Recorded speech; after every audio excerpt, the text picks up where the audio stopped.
Assalamualaikum, welcome back to my channel Garuda 999. Pagi ini kita mereview wedding kita di bulan Januari tahun lalu. Gini guys, ini untuk menjawab netizen yang kadang nyinyir. Saya bukan curhat guys, tapi biar mengurangi gibahnya orang. Karena dengan tidak saya jelaskan, saya membuat mereka berdosa dan saya nggak mau itu. Jadi begini ya guys, manusia diciptakan itu kepinginnya siapapun itu menikah dalam kehidupan itu seumur hidup sekali. Tapi kita ini dilahirkan, kita itu hidup, kita itu berjodoh, kita itu mati. Semua itu adalah ketentuan daripada Allah. Kita nggak bisa menentang itu semua. Jadi kalau pertanyaannya seperti itu sudah saya jawab ya guys. Mungkin orang itu kalau berorganisasi, berteman, bersaudara itu nyentuh-nyentuh masalah urusan pribadi, nyentuh-nyentuh urusan masalah fisik, itu adalah orang tersebut itu tidak punya intelektual yang tinggi, attitude-nya rendah, dan mungkin keimanannya pun juga demikian. Karena apa? Kalau masalah pribadi, masalah fisik seseorang itu adalah ciptaan Allah loh. Jadi kalau misalnya orang itu kurang tinggi, orang itu kurang putih, orang itu kurang mancung hidungnya, orang itu kurang apa sajalah, itu pasti Allah punya maksud lain. Jadi positif thinking aja. Dari situ kan kita itu sangat bisa melihat kebesaran ilahi. Karena apa? Orang yang kulitnya kurang putih itu Allah memberikan lapangan pekerjaan untuk klinik-klinik kecantikan, untuk memutihkan dan sebagainya. Hidung mancung juga demikian, gigi tongos juga demikian. Jadi nggak usah merendah-rendahkan orang karena takut tersaingi atau mungkin jealous atau mungkin bagaimanalah. Segala sesuatu itu berteman, bersahabat, berorganisasi itu yang positif thinking aja dengan seseorang. Karena ngejas seperti itu sama dengan ngejas Allah. Karena semua yang menciptakan Allah dan berprasangka baiklah kepada Allah. Karena apa? Allah menciptakan itu yaitu tadi kembali lagi adalah untuk membuka lapangan kerja, untuk mancungkan hidung. Walaupun kalau saya enggak lah, ya sudah alami begini saja. Saya enggak berani mempertanggungjawabkan di sana. Itu guys.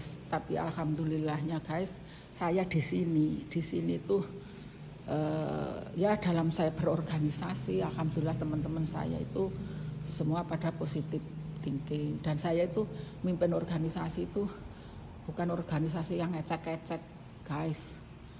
Itu juga alhamdulillah teman-teman kami itu juga nggak ada sih yang kayak gitu-gitu tuh, nggak ada. Alhamdulillah saya itu punya teman-teman di sini tuh pikirannya itu, karena semua orang sibuk, semua orang yang alhamdulillahnya semua pada punya manfaat untuk banyak orang. Jadi nggak sempet kita mikirin yang negatif-negatif kayak gitu. Itu guys. Jadi semua itu pimpinan, semua di sini teman-teman saya itu ya nggak semuanya teman saya berteman dengan siapa saja. Maksudnya itu yang sering kami berorganisasi, sering kami berkumpul itu adalah semua adalah orang yang punya visi misi yang jelas, punya intelektual dan punya keimanan yang bagus. Jadi nggak pernah mereka nyentuh-nyentuh urusan fisik maupun urusan pribadi orang. Ya nggak ada guys orang yang mau menikah 2 kali, itu nggak ada.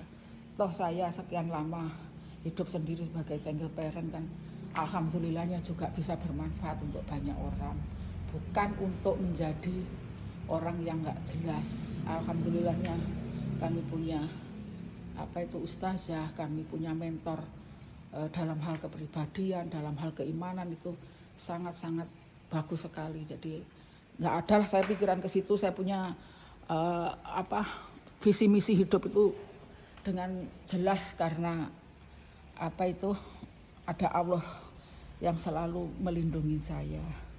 Tapi saya pun nggak pernah sih punya pikiran yang negatif kepada siapapun, itu nggak ada.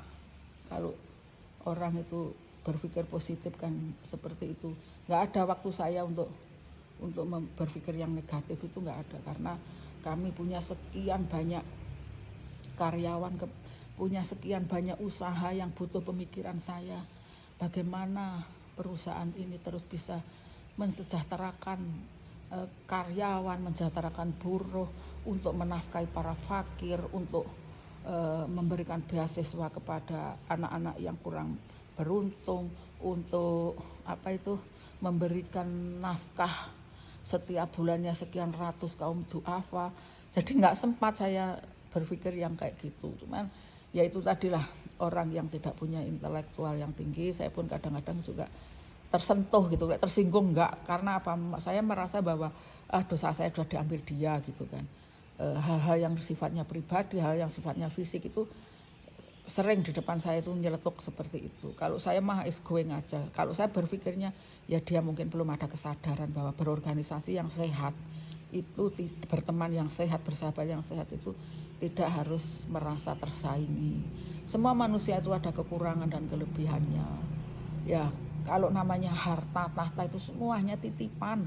Disentil sama Allah sedikit aja udah habis. Makanya saya itu tidak pernah merasa, oh saya punya begini-begini. Enggak, saya di saat saya itu ada di sini memang kehidupan saya itu kayak kayak roda berputar gitu. Kadang saya di tempat yang enggak enak, tapi kadang saya di tempat yang enak, itu biasa aja. Contohnya apa? Kalau saya itu misalnya datangi para pekerja-pekerja saya itu kan di tempat yang nggak enak, tapi di situ saya bahagia sekali. Karena apa? Saya bisa menjadikan sumber nafkah, karya saya bisa menjadikan sumber nafkah sekian orang banyak. Itu saya bahagia. Padahal itu kan tempatnya yang panas karena kan ada di proyek. Tapi kadang ya beginilah kondisi saya itu. Intinya ya saya sudah selesai dengan urusan ekonomi saya. Alhamdulillah Allah sudah mencukupkan saya sudah bisa berbagi kepada banyak orang, itu saya syukuri. Tapi saya tidak bisa menempatkan di mana saya itu istilahnya jadi orang yang diistimewakan, tapi saya juga kadang bisa ditempatkan orang yang saya harus mengistimewakan orang. Biasa aja dalam hidup. Karena apa? Saya merasa harta tahta itu hanya titipan. Ya, tahta nanti kalau pensiun ya sudah selesai. Harta kalau diambil sama Allah mau apa kita? Kita ini kan hanya manusia. Itulah guys. Jadi kayak saya kadang itu naik Avanza yang bau sampai saya batuk-batuk nggak jelas itu pernah. Baru-baru ini pernah. Nggak saya sebut tempatnya ya. Tapi saya naik mobil tuh, mobil merah tuh. Nah, naik mobil itu Lamborghini itu yang buka kapnya bisa buka kapnya kayak punyanya Hotman Paris, kayak punyanya siapa yang tahu saya, Hotman Paris.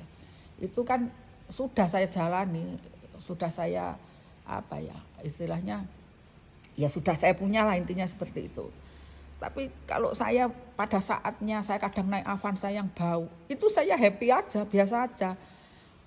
Kalau saya ya kemarin tuh saya pakai mobil yang di dalamnya ada tempat tidur, ada toilet, ada Sprinter yang kita modif seperti punyanya siapa ya itu, punyanya artis tuh, punya siapa ya, punya Syahrini kalau nggak salah, punya Syahrini, punya Atta Halilintar ya. Saat saya naik itu ya saya biasa aja, saya naik itu juga pakai sandal jepit biasa aja gitu, nggak saya harus flexing itu enggak juga. Tapi saat itu tadi saya naik Avanza yang bau, ya saya happy aja gitu loh.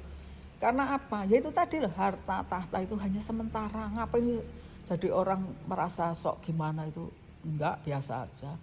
Karena apa? Yang kita miliki itu hanya titipan.